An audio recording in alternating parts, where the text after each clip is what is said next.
chicken schnitzels are so easy to make, but I have a really good tip for you. So I'm using chicken thighs, but I also have one chicken fillet. So what I've done is I've brined it in buttermilk, and I'm going to explain this to you.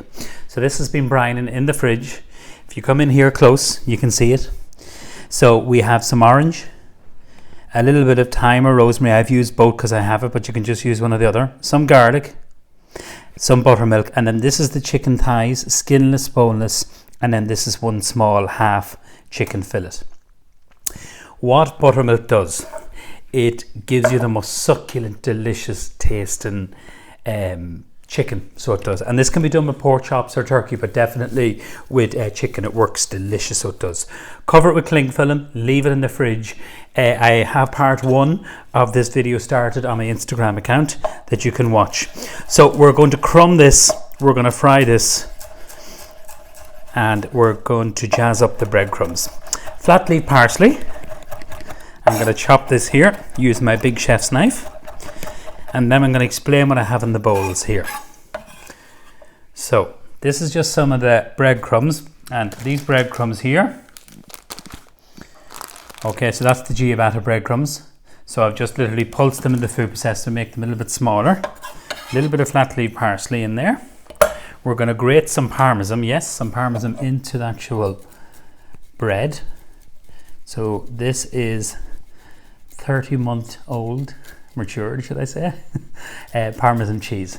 Gives great flavour, and it'll give lovely colour to the crumbs, or you can use this one here. This is already grated. So whichever you want, a Parmesan Reggiano and the PGI logo. Really important. That's matured for whatever you're happy with. Okay, I need to heat my pan, and then I'm going to use some rapeseed oil. So this is an Irish produced rapeseed oil. I'm probably like a broken record now from County Louth, Derry Karma, and it's a really nice oil to cook because you get a nice high smoke temperature. So I'll keep that low for a moment, and we'll put on one little piece of butter, just one for now. Okay, we will do one, I'm going to mix this all together. So that's what it looks like there. You have your Parmesan cheese, and you have your flat leaf parsley, 1 egg, a little bit of milk, and then some flour. And into the flour, we'll put some salt. So a nice pinch of salt. So seasoned flour. Okay. So this is my chicken thighs here, Mela. That's the little bit of thyme. Okay, so we're just going to literally get a little bit of kitchen paper over here. And I'm just going to slightly dry them off a little bit. Pat them dry. So remember what that buttermilk does. You don't taste it, I promise you that. So this is flour, egg, and breadcrumb. So I'll do 2 of the chicken thighs. This is one of the small, half a chicken fillet here. You can do the full chicken and the skinless again.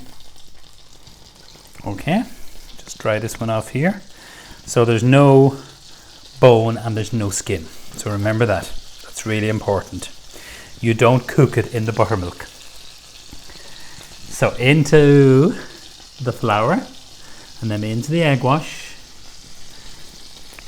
You're doing it like this. So keep one hand, if you can, kind of dry. Move that out of the way.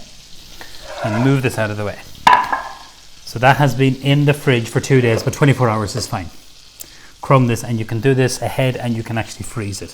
So we want to completely cover the chicken. Yeah, the pan's low down. So that's it there, Mela. You see that? Lovely.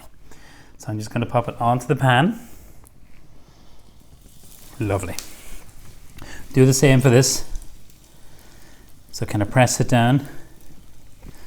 Give the pan a wee shake. So that's the 2 chicken thighs. And listen, chicken thighs are, to me, full of flavour, great value. This is the fillet here, Mela. That's it there. So that's half a chicken fillet. So I've kind of cut it in half. That goes in there. Okay, so whatever you prefer. Now you got to wash your hands. So just over here, just a little bit of soap. You've touched raw meat. With your breadcrumbs, you can reuse them again. You can pop them into the fridge, or you can freeze them. So with the butter now, the butter won't burn because of the rapeseed oil. If you use only butter, it will burn. So I'm going to get that nice and golden brown. I might move it to a lower ring, because the middle ring here is quite high, and even though it's on a low heat, it can burn really, really quickly. So I'll just move this out of the way. It won't take long to cook this, and I'll tell you why. Because the chicken is nice and thin, there's no bone, there's no skin, and especially with the chicken fillet, it's very lean. You can freeze those breadcrumbs. Okay, so let me just see. So let's have a little look here. I'm just going to check this here. So we have our schnitzel. I want to leave it for another little minute here. So I'll switch off that. So we are going to serve this with some tomatoes. We're going to keep it really simple, really, really simple. I'll just wipe this down. And then what I'm going to do now. So tomatoes, we'll slice this, and then we will put a little bit of lemon, and then also what I would like in this is a little bit of olive oil. So these are the cherry vine tomatoes. So a couple of little slices of this. So I'll just put them into the bowl there, and you can see. Slice them using the point of the knife. There we go. Okay, yeah, this is my olive oil here. You can use balsamic vinegar, which I love, as you know. Just keep an eye. Remember, look at the gas is on low. I don't want it to burn. That's really important. I'm going to use a splash of balsamic, which I love, and then a tiny little bit of lemon zest. So you see me doing this in lots of my videos. So I've grated the Parmesan cheese. That's gone into the breadcrumbs. You could have put lemon zest actually into the breadcrumbs. Would work really, really well. I'm going to use a little bit of sea salt, and that's my lemons there. And you can do them ahead. Okay, let's have a little look here. I'm going to flip these over. Beautiful. Look at that. Yum. Gorgeous. That there is just perfect. The butter gives so much flavour. The breadcrumbs too. The little bit of cheese in it. You could put sesame seeds. I should have mentioned that. But the buttermilk is the key to making it really soft and succulent. Now we are going to just open up some brioche bun. You'll just pick this up. So you can. Alright, you could make your own if you have time. But listen, there'll be too many people making brioche buns, and I'm just going to literally toast these. You can put a little bit of oil if you want to, just to warm them up. They won't take long. So let me explain about brioche. It's an enriched dough. There's usually sugar, butter, eggs into it, strong flour, and it's a really, really beautiful dough. So it is bun, sweet, all those lovely flavours. This is a really nice salad. It's a little bit of cause or baby jam. So I'm just going to literally cut this. As easy as that. Probably won't even need that one there. So I've extra done there. We're going to make some mayonnaise, and we need to make sure that our chicken is cooked. So that's really, really important. But we want to make sure that these don't burn. So see how quick. I'll just switch the griddle pan off. Come on, off you come.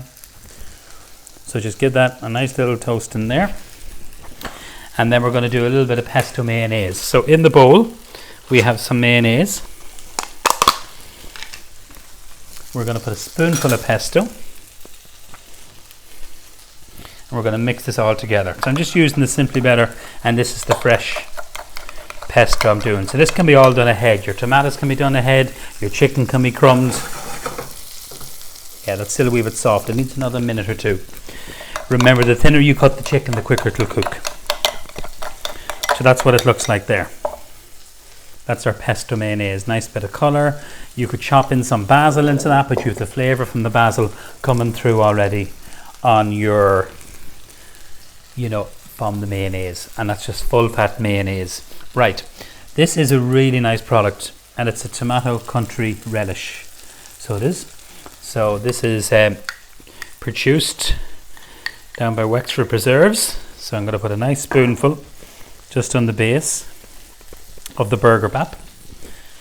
I'm going to put that there, and then we're going to arrange our tomatoes, so you can do it whichever way you want. So you have a lot of tomatoes. I love tomatoes. And then our salad.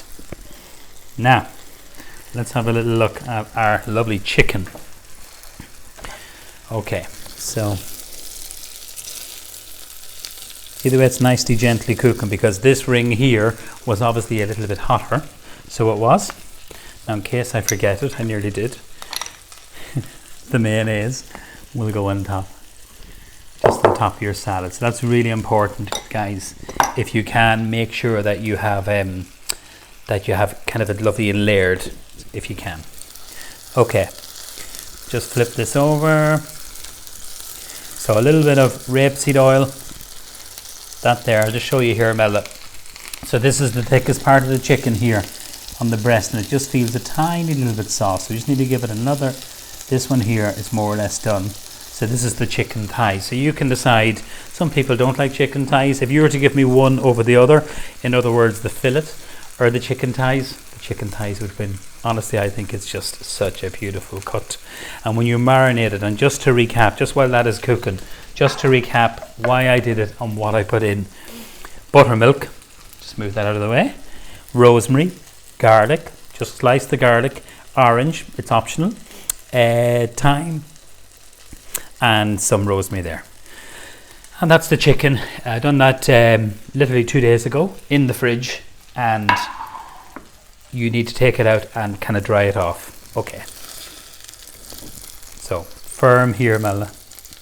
You can cut into it. I know by touching it that if it's anyway soft, that it needs to be cooked a little bit more. Another little bit more mayonnaise, or tomatoes, or salad, whatever you want, on the brioche bun. And there we go. Now switch off the pan. Flip over your chicken. I just think that is just going to be so tasty. The Parmesan cheese and the breadcrumbs. You can see that lovely layered effect. You'd want a nice big mouth in you for that. So we have the brioche bun, our Simply Better tomato relish, our marinated tomatoes with a little touch of lemon zest, balsamic olive oil, lovely salad, pesto mayonnaise, our lovely chicken schnitzel, and then some more mayonnaise, and then the brioche bun on top. So I hope you enjoy this recipe. I hope you try it. The recipe will be on the Macneen Facebook page, and happy cooking. And yeah, I hope you enjoy this, because we're going to have it for our tea now. Thanks a million.